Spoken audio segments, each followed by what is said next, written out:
Hello class, this is Mrs. Bauer.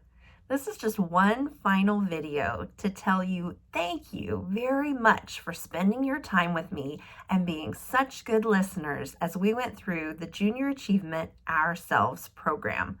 We learned a lot in 5 sessions together.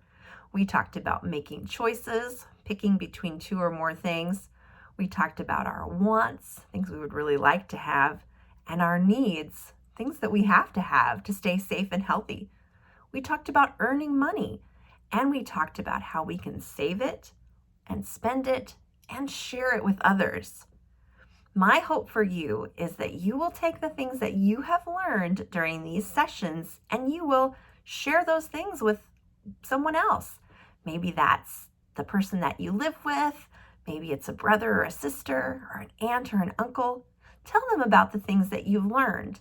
And going forward, you can remember these things. And then as you have money that you are earning, whether that's today or in the future, you can think about the ways that you can make smart choices with your money.